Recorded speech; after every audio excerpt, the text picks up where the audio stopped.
government says inflation is under control. The Federal Reserve says we've achieved a soft landing.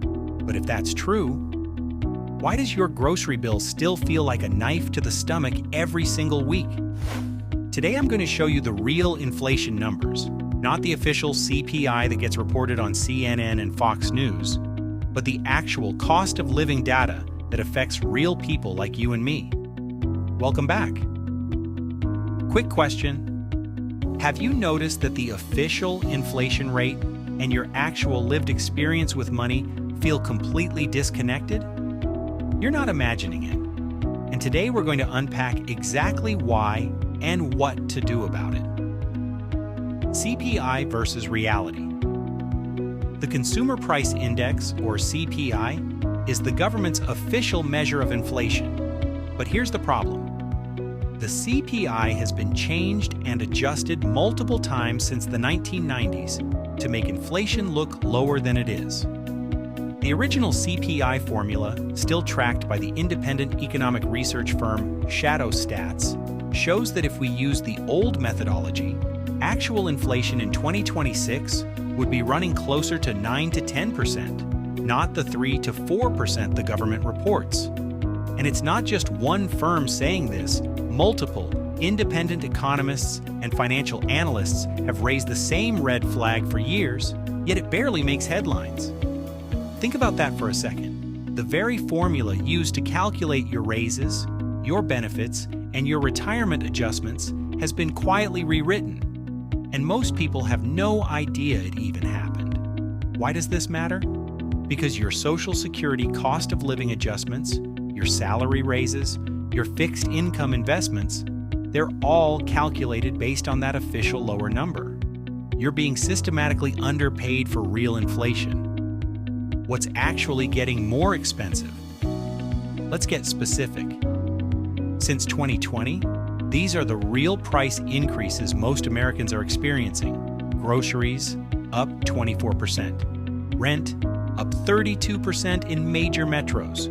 Car insurance, up 47%, healthcare out-of-pocket, up 19%, childcare, up 28%, eating out, up 35%. And here's what makes this even more painful. These aren't luxury categories.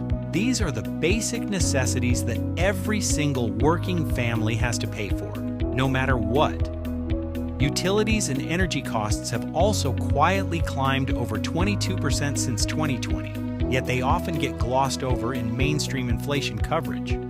Meanwhile, wages for middle-income Americans have grown about 18% in the same period. Do the math. Real purchasing power is down for most working families in 2026. How to beat real inflation strategy. 1. Track your personal inflation rate. Stop using the CPI to measure your life. Create a personal expense tracker and calculate your own inflation rate. Most people find it's 2 to 3 times higher than the official number.